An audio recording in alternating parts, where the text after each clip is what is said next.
왜 저 팀장은 내가 지난번에 저 의견을 냈을 땐 듣지도 않더니 이번에 저 친구가 똑같은 의견을 냈는데 왜 받아들이는 거냐. 억울할 수 있겠지만 신뢰의 차이입니다.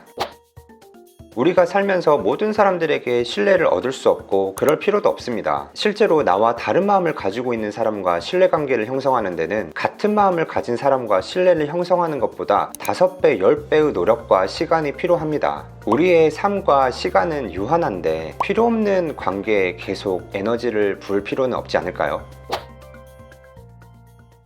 제가 일을 하는 데 있어서 어쩌면 인생에 있어서 저의 가치관과 태도를 바꾸게 만든 말이 있습니다. 그 말을 듣고 실천에 옮기고 제 태도가 조금씩 변하면서 제 인생에 좋은 기회와 인연들이 정말 많이 찾아왔습니다. 신뢰를 얻기 전에는 그 어떤 충원도 하지 말아라. 사실 언제 어디서 누구한테 들었는지 그 출처는 정확하게 기억나지 않습니다. 서로 간에 신뢰가 없다면 충원을 하면 안 됩니다. 충원이라는 말은 충고의 말, 충직하고 바른 말을 의미하는데요. 충고란 남의 결함이나 잘못을 진심으로 타이름, 이런 뜻을 가지고 있습니다. 이게 제안, 의견과는 또 느낌이 다릅니다. 너 이거 잘못됐어 라는 전제로 시작되는 말이거든요. 어쨌든 충원이든 충고든 제안이든 신뢰가 없는 상태에서 상대방이 원하지 않으면 그 말을 할 필요가 전혀 없습니다. 오히려 관계에 부정적인 영향을 미칠 수 있습니다. 직장뿐만 아니라 우리 삶의 모든 관계를 살펴봐도 우리가 어떤 조언을 구할 때는 나를 잘 이해해주고 내가 믿고 좋아하고 존경하거나 한편으로는 대단하다고 생각하는 긍정적인 감정을 느끼는 사람에게 그런 충고, 제안을 듣고 싶어 하지, 그렇지 않은 사람에게는 조언을 구하지도 않고 듣고 싶지도 않아 합니다. 잘 알지도 못하는 사람이 조언을 하면 사실 그냥 짜증이 납니다. 오지랖입니다. 그런데 조직 생활에서는 나도 모르게 오지랖을 부리기 쉽습니다. 특히 연차가 쌓이고 어느 정도 경력이 쌓인 상태에서 이직이나 부서를 옮겨 새로운 환경을 만나게 되면 이런 오지랖을 부리기 쉬운데요. 그 이유는 본능적으로 나를 빨리 증명해야 한다, 이런 압박감 때문인 것 같습니다. 빨리 성과를 내고 싶고 빨리 인정을 받고 싶어서 조직에 이런저런 문제를 들추어냅니다. 이 회사는 체계가 없다, 이 회사는 커뮤니케이션 방식이 엉망이다, 쉽게 판단하고 쉽게 이런 건 고쳐야 한다 라고 충원을 하게 됩니다. 사실 제가 그랬거든요. 물론 만약 회사가 저에게 기대하는 역할이 체계를 잡아주세요, 커뮤니케이션 방식이 원활할 수 있게 도와주세요, 이런 역할을 기대하고 제가 채용된 것이라면 당연히 그 문제를 해결하기 위해 여러 제안이 필요하겠죠. 그런데 사실 제 역할이 그게 아님에도 불구하고 입사한 지 한 달도 되지 않은 시점에 이 회사는 이게 문제다, 이런 부분을 바꿔야 한다. 그 당시 저의 본부장님께 충원이라고 해야 할까요? 이런 말을 했습니다. 처음에는 잘 들어줍니다. 그런데 점점 서로 피곤해져요. 저는 저대로 왜 저 사람은 내 의견을 묵살하지? 이 회사는 사람들의 의견을 안 들어, 이렇게 짜증을 내고, 상대방은 왜 쟤는 자꾸 이래저래 오지랖을 떨지? 속으로 짜증을 냅니다. 그렇게 점점 관계가 멀어지고 서로 일하기 힘든 관계로 바뀌어 갑니다. 저에게는 정말 실패한 경험이었어요. 이전 회사에서도 어떤 직원이 저에게 이런 하소연을 한 적이 있었는데요. 왜 저 팀장은 내가 지난번에 저 의견을 냈을 땐 듣지도 않더니 이번에 저 친구가 똑같은 의견을 냈는데 왜 받아들이는 거냐. 억울할 수 있겠지만 신뢰의 차이입니다. 그래서 일을 하거나 일상에서 관계를 맺을 때 그 조직의 잘못된 점이나 그 사람의 잘못한 부분을 찾아내서 피드백을 하는 것도 좋지만 그 전에 이 조직과 나, 이 사람과 나 사이에 신뢰관계가 형성되어 있는지 이 부분을 먼저 생각해 봐야 합니다. 신뢰를 얻기 전에 어떠한 충원도 하지 마라, 이 말을 듣고 저의 일의 순서와 태도가 180도 달라졌습니다. 그래서 저는 새로운 환경, 조직을 만나고 새로운 사람과 관계를 맺을 때 내가 얼마나 똑똑한지 잘났는지 보여주겠다, 이런 생각보다 신뢰를 먼저 쌓아야겠다 라는 생각을 하게 되었습니다.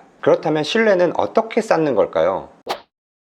크게 두 가지 방법이 있습니다. 제가 생각하는 두 가지 방법이 있는데요. 첫 번째는 단순합니다. 상대방이 원하는 결과물을 만들어가면 됩니다. 좀 오래된 드라마인데 스카이캐슬 보셨나요? 공부를 잘하는 예서의 엄마와 시어머니 사이에 약속이 있습니다. 예서를 S대 의대에 보내라. 보내면 됩니다. 그러면 엄마와 시어머니 사이에 신뢰가 생깁니다. 입시 코디네이터도 같은 약속을 합니다. 예서를 S대 의대에 보내주겠다. 이미 입시 코디네이터가 그동안 자신의 학생들을 100% 의대에 합격시켰기 때문에 엄마들 사이에는 이미 그 코디네이터에 대한 신뢰가 형성되어 있습니다. 회사에서도 마찬가지입니다. 영업사원들은 목표와 매출을 잘 만들어내고 계약을 잘 따오면 되는 거고, 개발자 PM들은 일정에 맞춰 제품을 잘 출시하면 됩니다. 각자 기대하는 목표, 결과물을 잘 만들어주면 됩니다. 너무 당연하죠. 이렇게 결과물이 쌓이면서 신뢰와 믿음이 생깁니다. 그런데 이렇게 결과물로 만들어진 신뢰는 의외로 빨리 깨지기도 합니다. 우리가 항상 승승장구 성공적인 결과물만 만들어낼 수 없거든요. 만약 엄마가 아이를 신뢰하는 이유가 아이의 높은 성적 때문이었다면 아이가 갑자기 슬럼프를 겪어요. 고등학교 1학년인데 성적이 나오지 않습니다. 그러면 둘 사이의 신뢰는 깨집니다. 회사도 마찬가지입니다. 만약 내가 이 회사 조직을 선택한 이유가 매출이 높아서, 그래서 보너스를 잘 줘서, 업계 1등이라서 이런 이유였다면 이 회사가 조금 삐그덕거리면 이 신뢰관계는 쉽게 깨집니다. 반대로 이 회사가 개인에게 줬던 믿음의 근거가 그 사람이 만들었던 성과, 결과물 때문이었다면 성과를 못 내기 시작하는 순간 신뢰관계는 깨집니다. 그래서 서로 이 신뢰관계를 계속 지속하려면 성과와 보상을 끊임없이 만들어내야 합니다. 아주 지치는 일이죠. 우리가 서로 신뢰하는 이유가 성과, 보상, 이런 외적 요인이라고 서로 믿고 있을 때 의외로 몇 번의 삐그덕거림만 생겨도 신뢰에 균열이 생기기 아주 쉽습니다. 두 번째로 신뢰를 얻는 방법. 저는 이게 좀 더 본질적이고 진짜 신뢰라고 생각하는데요. 같은 가치를 믿고 원할 때 신뢰가 생깁니다. 결과물, 외적 요인 때문에 생기는 신뢰보다는 조금 더 신뢰가 형성되는데 시간이 걸릴 수 있습니다. 하지만 그만큼 한번 신뢰가 생기면 쉽게 깨지지 않습니다. 서로 같은 가치를 믿고 가치관을 공유할 때 생겨날 수 있는데요. 그런데 이게 너도 이거 믿어? 나도 이거 믿어. 신뢰. 이렇게 생겨나는 건 아닙니다. 저는 우리의 삶을 크게 과정과 결과 이렇게 구분할 수 있다고 생각합니다. 그리고 그 과정을 다시 쪼개면 마음, 말, 행동 이렇게 나눌 수 있습니다. 그리고 이 과정을 마치면 결과물이라는 게 생기는 거죠. 그래서 우리의 삶은 마음, 말, 행동, 결과물을 만들어내는 과정의 반복이라고 생각합니다. 그래서 이 사람과 내가 같은 가치관을 추구한다는 걸 확인하려면 그 과정을 함께 겪어봐야 합니다. 그리고 그 과정 안에서 서로의 교집합을 찾아야 합니다. 단순히 그 사람의 말만 듣고 행동을 보는 게 아니라 저 사람은 왜 저런 행동을 했을까? 아, 이걸 하고 싶었구나. 아, 이런 마음이었구나. 이렇게 마음으로부터 비롯된 일관된 과정을 겪으면서 쌓인 신뢰는 정말 오래갑니다. 결과물이 항상 좋지 않더라도 그 과정의 사이클을 계속 함께 돌면서 신뢰관계를 더 두텁게 만들 수 있습니다. 그런데 이렇게 과정 속에서 서로의 가치관을 확인하기 위해서 먼저 선제돼야 할 것이 있는데요. 사실 이게 오늘 컨텐츠에서 가장 하고 싶은 이야기이기도 합니다.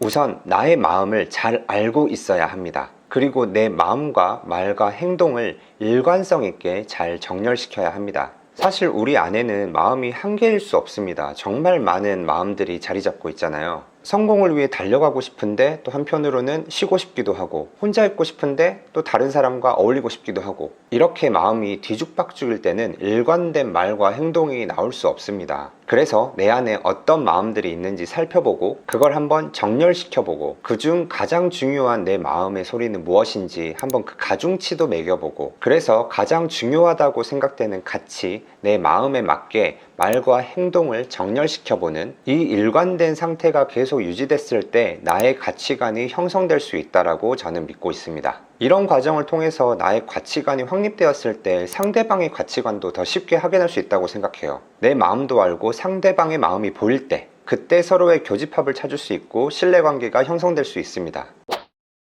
내가 어떤 마음을 가지고 사는지, 어떤 가치관을 가지고 사는지 잘 인지하고 있으면 나와 이걸 공유하면서 신뢰를 만들어갈 수 있는 대상, 개인이나 조직을 더 쉽게 찾을 수 있습니다. 우리가 살면서 모든 사람들에게 신뢰를 얻을 수 없고 그럴 필요도 없습니다. 실제로 나와 다른 마음을 가지고 있는 사람과 신뢰관계를 형성하는 데는 같은 마음을 가진 사람과 신뢰를 형성하는 것보다 5배, 10배의 노력과 시간이 필요합니다. 사실 저는 거의 불가능하다라고도 생각하고 굳이 그런 관계에서 신뢰를 쌓을 노력을 할 필요가 없는 것 같아요. 그래서 나의 마음을 잘 알고 내가 신뢰를 쌓아야 하는 관계, 불필요한 관계를 구분해내는 게 가장 첫 번째로 해야 하는 단계라고 생각합니다. 우리의 삶과 시간은 유한한데 필요 없는 관계에 계속 에너지를 부을 필요는 없지 않을까요? 같은 가치를 공유하는 사람들과 관계를 맺을 때 정말 건강한 신뢰관계를 구축할 수 있고, 간혹 결과물이 삐그덕거리더라도 지속해서 과정을 함께 겪으면서 더 큰 성과,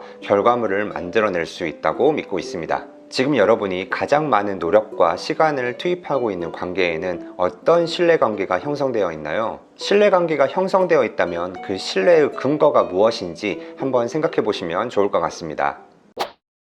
오늘은 한번 신뢰라는 주제를 가지고 이야기를 나눠봤습니다. 오늘 영상도 좋으셨다면 좋아요, 댓글 부탁드리고 구독해주시면 더 좋은 컨텐츠로 찾아뵙도록 하겠습니다. 감사합니다.